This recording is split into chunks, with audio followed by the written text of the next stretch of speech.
Seja muito bem-vindo a mais um episódio AguiasCast. Hoje o nosso convidado, empreendedor, biólogo, palestrante, neuropsicopedagogo, Isso. Gilson Santana.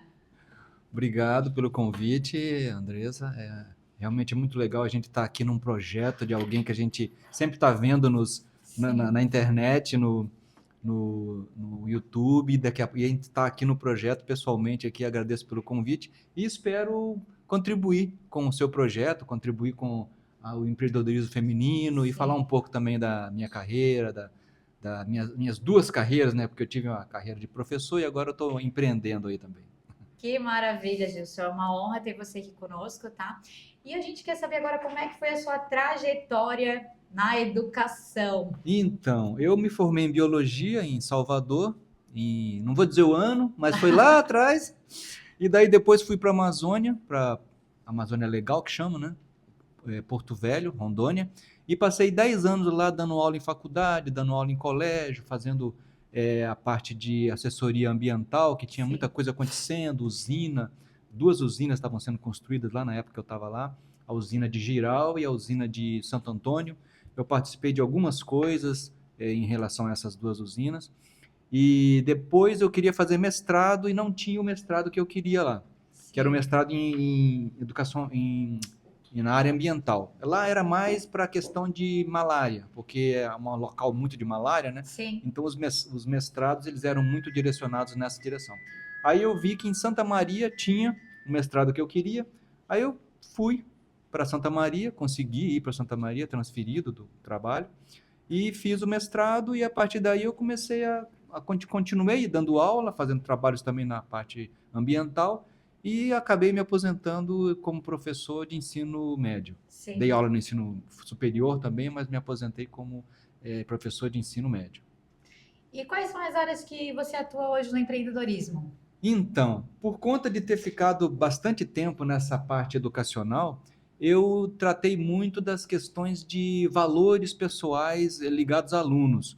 Então, a gente Sim. sempre tinha aquelas campanhas de seja mais amigo, seja mais educado, seja Sim. mais responsável, valores Sim. ligados ao ambiente estudantil, justamente para o aluno ser mais responsável, para ele estudar melhor, ele ser mais dedicado, ele ser mais organizado, essa coisa toda. E daí, quando eu fui empreender, eu falei, eu vou continuar nessa linha, que Sim. é assessorando colégios com respeito a valores estudantis, valores dos alunos. Porque esses valores, eles evitam, por exemplo, a questão de bullying. Nossa. Então, os valores, eles estão muito ligados à prática de bullying, à falta dos valores na realidade, né? Então, quando alguns valores, como a empatia, eles estão presentes, essa questão do bullying é um pouco menor, né? Então, essa resiliência também, desenvolver autoestima nos alunos, toda essa gama de valores que os alunos podem desenvolver, pode ajudá-los tanto na questão do bullying, cyberbullying, quanto na questão dos estudos também, ser mais dedicados ao estudo, Sim. ser mais organizados. A gente faz ali a diferença entre motivação e disciplina, tem uma diferença bem boa, bem legal de falar para os alunos, que às vezes eles estão motivados, mas não tem disciplina, né? Então a Sim. gente Verdade. diferencia motivação, que é um pico de vontade, né? É um filme que você viu, aquela coisa assim que te motivou a fazer alguma coisa. Mas a partir daquilo vem a disciplina, que ela a característica da disciplina é ser regular. Aí vem a Vem a tua. constância que você fala nos teus vídeos. Aham, A constância. constância está ligada à disciplina. Verdade. Tudo tem que ter constância, né? Pra E, gente ter o resultado. e isso aí, então, é o que eu faço nos colégios. Nas empresas, eu fui para o lado o pessoal chama de soft skills, que são as habilidades comportamentais. Sim. Né? As habilidades comportamentais são aquelas que o RH não consegue ver de cara, né? Não consegue ver se a pessoa é responsável, se a pessoa é dedicada, se ela é Sim. resiliente, se ela é empática. Não consegue ver isso numa entrevista. Hoje em dia existem algumas plataformas que existem questionários, algumas coisas que dá para fazer isso daí, para ver. Mas normalmente não. Tanto que 80% das demissões nas empresas são por causa das habilidades comportamentais. Trabalho em equipe, Olha. liderança, proatividade, essa coisa toda que envolve o trabalho do dia a dia. Então, as pessoas, quando começam a se mostrar, quando os gestores começam a conhecer as pessoas, Sim. aí acontecem as demissões e as promoções também, né? Quando as pessoas começam a conhecer as outras e nessa parte de soft skills aí. As hard skills, que são as habilidades, vamos dizer, técnicas, Nossa, por exemplo, você saber lidar no computador. Isso é uma hard skill. A gente chama de habilidade pesada, né? Hard.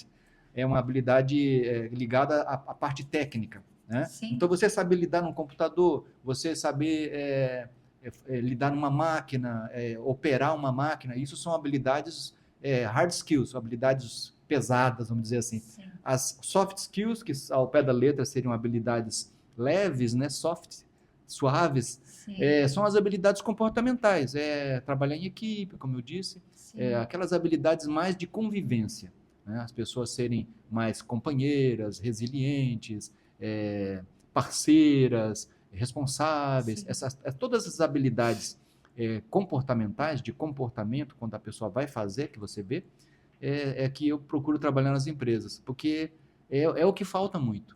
As pessoas se desentendem muito nas empresas por conta dessas habilidades comportamentais, que sempre tem alguém deixando de fazer ou fazendo o contrário, né? Que são os antivalores. Ô, Gilce, deixa eu te fazer uma pergunta. E como que você vê hoje o empreendedorismo feminino? Nossa, isso aí... Você, por exemplo, né? Você é um grande exemplo do empreendedorismo feminino.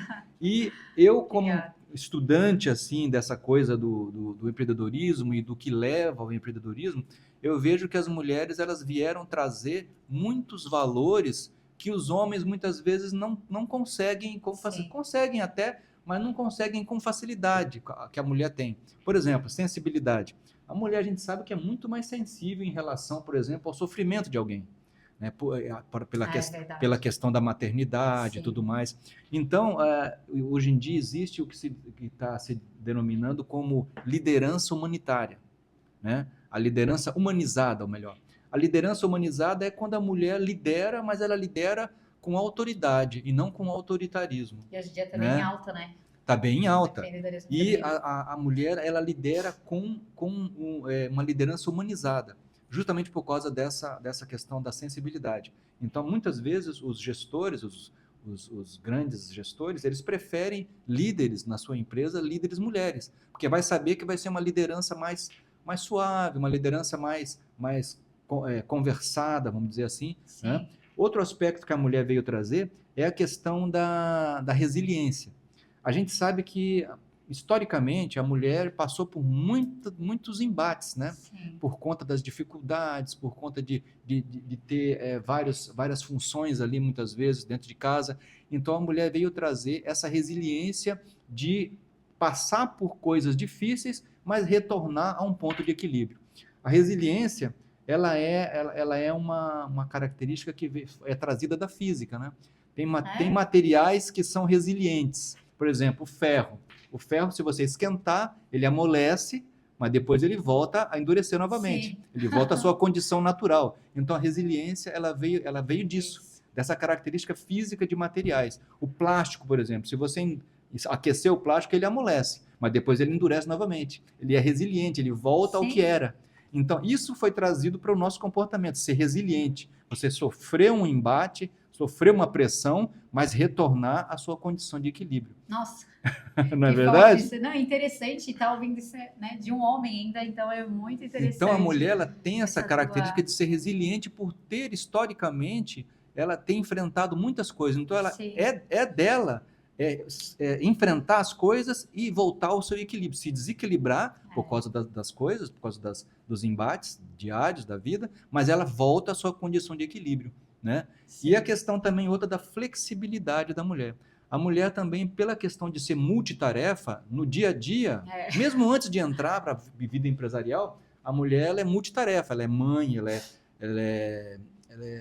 faz muitas tarefas dentro de casa.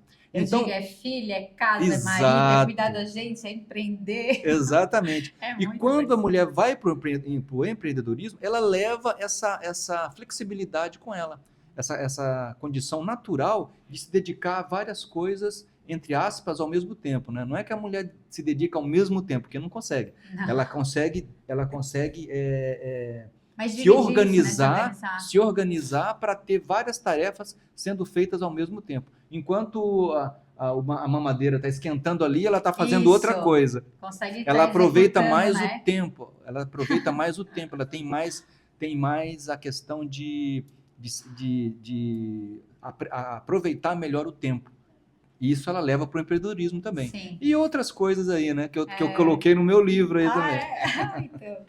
Então, deixa eu já te fazer uma pergunta aqui. Dentro do empreendedorismo, então, como você analisa a importância dos valores pessoais? Nossa, essa daí eu tenho que defender bem esse peixe aí, porque é o meu, né? Desde que eu comecei a ver essa questão dos valores pessoais, eu vi que essa questão das soft skills, que são as habilidades comportamentais, essas coisas do dia a dia, né? Sim. Elas estão ligadas a valores pessoais. Os valores pessoais, eles são aqueles valores que nós aprendemos lá desde que a gente se entende por gente. Com a família, com o pai, com a mãe, depois com os parentes, Sim. depois na escola, depois na igreja, depois na faculdade, no trabalho. Esses valores é que vão delimitar e orientar nossas condutas. Os valores, eles podem ser de dois tipos. Podem ser valores morais e valores éticos. Os Sim. valores morais, eles são aqueles valores que estão ligados aos costumes de um determinado local. Tanto que eles mudam de país para país. Então, os valores morais, eles mudam. E muitos desses valores... Tem isso também. Os valores morais, eles mudam. Por exemplo, em certos países, você pode ter 3 mulheres, 2 mulheres, casar. Sim, em certos locais, é admitido alguma coisa na vida diária ali, e aquilo, muitas vezes, ele é traduzido em leis. Normalmente, os valores morais, eles são traduzidos em leis. Leis, regras, estatutos, é aquilo que está escrito. Sim. E os valores éticos, não. Os valores éticos, eles são mais gerais, mais universais. Sim. Eles estão ligados ao quê? Eles estão ligados ao bem, ao mal, ao certo, ao errado. Então, tem coisas que não precisa estar escrito. As pessoas vão saber que aquilo é errado porque é um valor universal. Sim. Não roubar, por exemplo, é um valor universal. Qualquer lugar, não roubar é errado. Né? É um valor universal. E outra coisa, para a gente entender melhor isso, eu posso fazer a seguinte comparação. Num jogo de futebol, as regras do futebol são as regras morais, são aquelas que estão escritas. Quando você analisa essas regras, será que isso aqui realmente está certo? Essa regra aqui do futebol? Quando a gente analisa as regras, a gente está analisando eticamente aquelas regras. Por exemplo, o jogador não pode pegar com a mão, pegar a bola com a mão em nenhum local do campo, sim, a não ser o goleiro. Sim. Mas quando a bola bate na mão dele, o juiz ele vai ter que analisar aquilo, se foi intencional, se não foi, se atrapalhou o jogo realmente, se ele poderia deixar o jogo seguir. Então, o juiz ele analisa eticamente as regras. Então, basicamente, a diferença entre valores morais e éticos é isso. Valores morais, eles estão escritos. Eles são a Constituição, as leis, e a ética analisa essas leis. Tanto que muitas vezes a gente tem a mudança das leis, porque foi analisado eticamente aqueles valores morais que estão expressos na lei. Sim, entende? Mas assim, como é que a gente, no geral, assim, como que nós aprendemos isso? Exato. Eu já falei no início lá mais ou menos como a gente aprende. Só terminando de responder a tua pergunta anterior sobre a questão dos valores no empresário. Tá. Na parte empresarial. Então, todos esses valores aí, eles estão presentes, por exemplo, no atendimento ao cliente, estão presentes na venda, na precificação, no pós-venda. Então, tudo está ligado a valores. Por exemplo, um exemplo bem prático. Quando a gente vai, às vezes, em algumas empresas, algumas lojas, o vendedor fica andando atrás da gente. Sim. Não já viu isso? Ele fica andando atrás da gente para ali, vigiando, ver se você vai querer comprar. Isso é um pouco de falta de respeito ao espaço da pessoa. É respeito, é um valor isso. Então, eu poderia dar outros exemplos aqui, mas esse exemplo já dá para entender mais ou menos. Quando você vai dar o preço, por exemplo, de um produto, o certo seria não esconder nada sobre aquele produto com respeito a preço. Por exemplo, a pessoa fala, olha, isso aqui custa R$50, mas ela não fala, por exemplo, que aqueles R$ 50 tem uma taxa. Ah, sim, nossa. Você Isso entende? aí. Então, todas Ai. as fases. Ou então eles botam bem pequenininho assim embaixo, quando vão fazer Exato, uma propaganda e colocam, né? exato. É Então, horrível. todas as fases de uma empresa, ali da rotina de uma empresa, existe os valores que devem ser seguidos. Ou valores morais, que estão previstos na lei, ou Sim, valores éticos, que não estão previstos, mas que quando a gente se sente enganado, não vai gostar. Então, quando eu faço as palestras nas empresas aí, eu falo muito sobre isso, que todas as etapas de uma venda e do trabalho numa empresa está envolvido valores pessoais, valores sim. éticos e valores Ético. morais. E eu vou destrinchando esses valores, vou explicando, não deve fazer Sim. isso por causa daquilo, por causa daquilo. Às vezes a venda acontece, o retorno do cliente não acontece, porque houve falha em algum valor que a pessoa não gostou. Sim. Né? A questão, por exemplo, das letrinhas que você falou, a questão da taxa que está embutida e a pessoa às vezes não fala. Sim, Tem um bocado... tem isso. Isso é muito chato.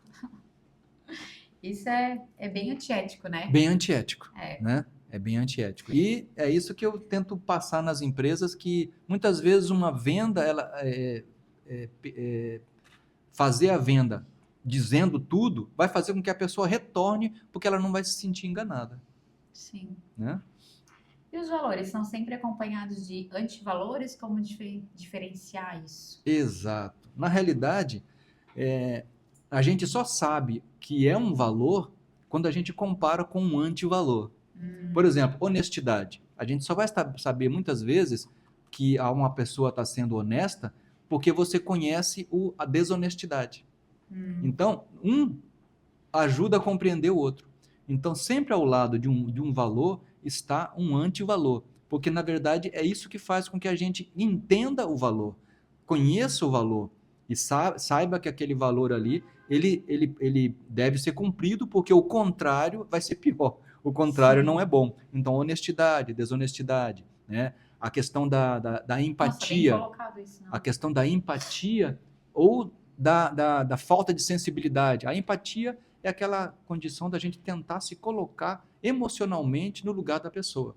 Se colocar no lugar da pessoa realmente é difícil, porque uma pessoa que está, por exemplo, cadeirante, a gente não consegue se colocar no lugar dela, porque a gente não é cadeirante. Então, é se colocar emocionalmente na pessoa. Não sei se você lembra da antigamente, tinha um programa do Gugu, que ele fazia algumas coisas para se colocar no lugar da pessoa, literalmente. Sim. Colocava uma roupa que deixava pesado, como se você fosse Sim, obeso. sim. Não sei se você lembra, tinha uns quadros desse tipo. E tinha um também que fazia uma simulação de como um idoso ele se sente, colocando a limitação na perna, para ela que não consegue dobrar. Então tem umas coisas assim bem para se colocar no lugar, para se colocar no lugar da né? pessoa, literalmente. Sim. Mas a empatia é a gente se colocar emocionalmente no lugar da pessoa. Então, se colocar emocionalmente no lugar da pessoa, a gente consegue ver que o contrário, ou seja, ser insensível, não seria legal. Então, os antivalores, eles sempre caminham assim. Os valores, eles são mais entendidos quando a gente conhece o antivalor. E aí a gente consegue evitar o antivalor e valorizar aquele valor pessoal ali, seja ético ou seja moral.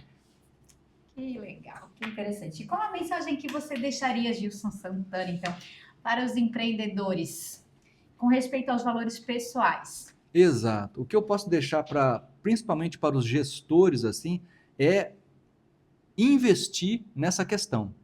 Não estou dizendo nem investir na questão de gastar, porque muitas vezes não é questão de investir gastando, mas é você incentivar as pessoas, os colaboradores, a entender que esses valores estão presentes ali na empresa, seja no atendimento, seja no pós-venda, seja na precificação, seja na parte contábil, em todos os locais da empresa sempre tem esses valores.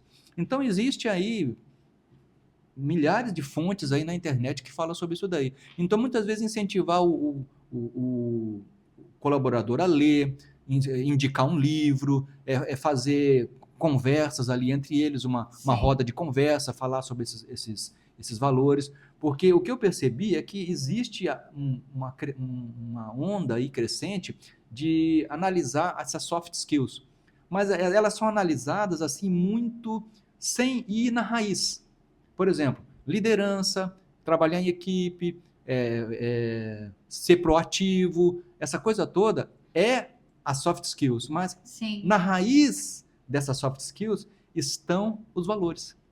Então, é bem interessante analisar as soft skills, essas habilidades comportamentais, analisando os valores pessoais que estão na raiz do problema ou da solução.